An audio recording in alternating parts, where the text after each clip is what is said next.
Assalamualaikum warahmatullahi wabarakatuh. Selamat datang kembali di channel Trading Secret.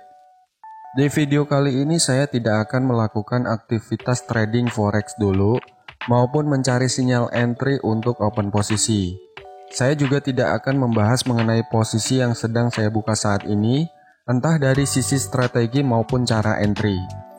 Nah, di video kali ini kita akan coba membahas mengenai trading plan atau rencana trading yang baik, yang mungkin bisa membantu kalian dan mengingatkan kita semua agar lebih disiplin saat menjalani aktivitas trading kita. Sebisa mungkin kita perlu membuat trading plan agar kita bisa trading dengan nyaman, karena fungsi penggunaan trading plan adalah untuk memudahkan trading kita, bukan malah mempersulit. Jadi jika trading plan yang kalian buat malah mempersulit, berarti trading plan yang kalian buat masih salah. Oke, apa sih itu trading plan? Trading plan adalah rencana trading, di mana kita perlu membuat sebuah perencanaan sebelum melakukan aktivitas trading.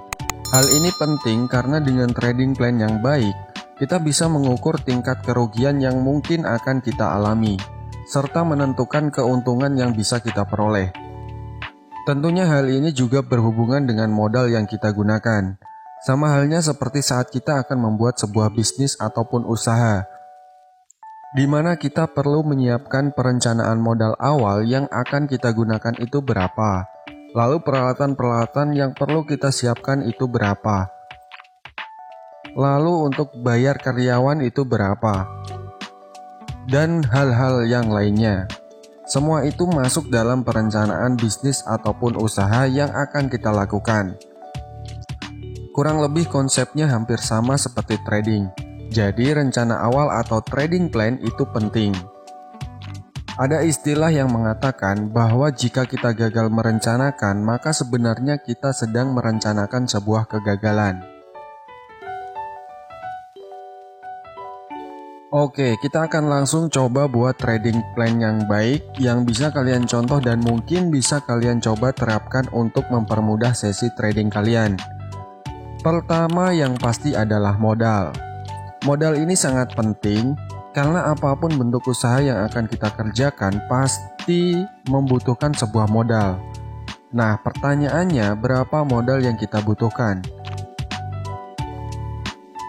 Besar kecilnya modal itu tergantung dari kemampuan kalian masing-masing. Mungkin ada dari kalian yang mampu menyediakan modal hingga 10 juta. Tapi pasti banyak juga mungkin dari teman-teman yang hanya punya modal 500.000 sampai 1 jutaan aja. Saran saya, gunakanlah modal uang dingin atau uang yang mungkin belum ingin dipakai dalam waktu dekat. Kita buat contoh ya, misalkan saya ada uang 10 juta di tabungan. Maka modal yang paling aman yang bisa saya gunakan adalah 10% dari total uang di tabungan. Maksimal. Jadi tidak boleh lebih dari 10% dari total uang yang ada di tabungan. Jika menurut kalian 10% masih terlalu besar, maka kalian bisa turunkan jadi 7% ataupun 5%. Tujuannya buat apa? Jadi misalkan usaha atau trading yang kita kerjakan tidak sesuai rencana ataupun harapan, kita masih ada simpanan uang yang bisa kita gunakan sebagai dana darurat. Jangan sampai di tabungan misal ada uang 10 juta, lalu semuanya dijadikan modal. Salah banget itu sistemnya. Dan misalkan kita masih belum ada modal, ya jangan sampai memaksakan diri, apalagi sampai pinjam sana-sini. Malah bisa menyusahkan diri sendiri nantinya. Jika belum ada modal, kalian bisa manfaatkan untuk belajar. Gunakan aja akun demo untuk mengasah strategi, analisa teknikal ataupun fundamental, serta membiasakan diri terjun dalam dunia investasi.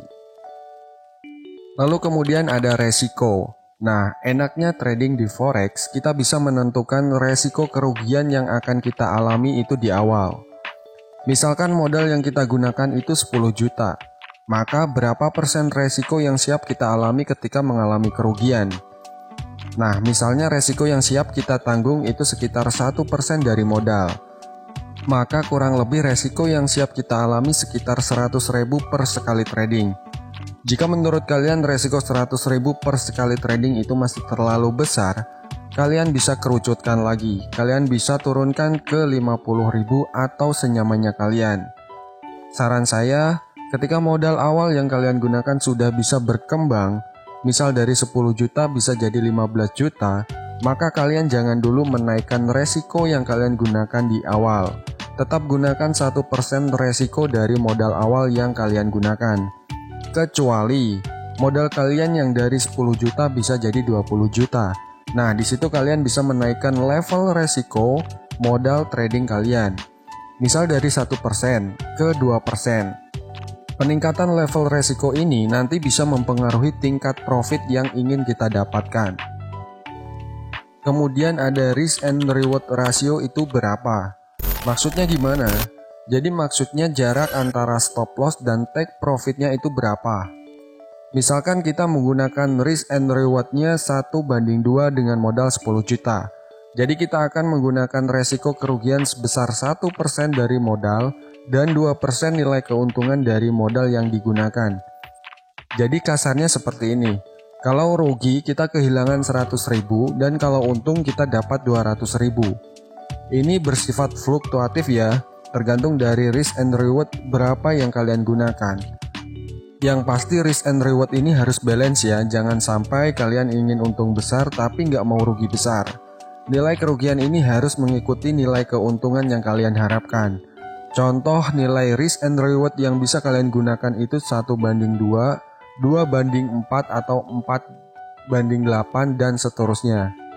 Penggunaan risk and reward ini tergantung besaran modal yang kalian gunakan. Lalu berikutnya ada time untuk trading.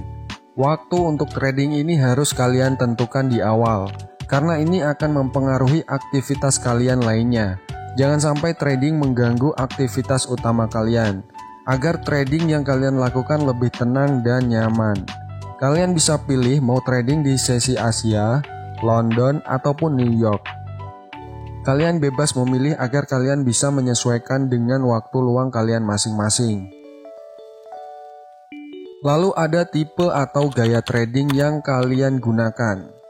Apakah kalian mau menggunakan gaya scalping, intraday, atau swing? Ini juga harus ditentukan di awal sebelum kalian mulai trading. Pemilihan gaya trading ini akan mempengaruhi strategi apa yang akan coba kita gunakan, serta berpengaruh juga pada time frame yang akan kita gunakan nantinya. Sebisa mungkin gaya trading ini sudah kalian tentukan di awal, jadi ketika kalian open market, kalian tidak bingung dan sudah siap untuk trading. Lalu yang terakhir ada tipe analisis atau strategi trading. Di sini kalian mau menggunakan strategi apa? Apa kalian mau menggunakan bounce trade, break and retest, breakout, atau kalian ingin menggunakan tools trading seperti trendline, Fibonacci retracement, persegi panjang, atau mungkin kalian ingin menggunakan indikator untuk analisa teknikal kalian. Pemilihan tipe analisis atau strategi trading ini bertujuan untuk membangun sistem trading kalian. Contoh, ketika menggunakan gaya scalping, saya akan menggunakan bounce dan break and retest. Tapi saat menggunakan gaya intraday atau swing, saya lebih mengandalkan strategi breakout. Nah, di sini kita sudah punya trading plan yang jelas dan terstruktur. Dan dengan adanya trading plan seperti ini, kita sudah punya acuan untuk trading. Dengan trading plan yang baik, akan membentengi kita untuk tidak melakukan aktivitas trading secara berlebihan atau overtrade. Kuncinya adalah konsisten dan disiplin. Kalian bisa membuat trading plan kalian menggunakan Microsoft Word, Google Docs, maupun kalian tulis di kertas biasa. Lalu kalian tempel di dinding kalian masing-masing di atas PC ataupun laptop sebagai pengingat untuk kalian.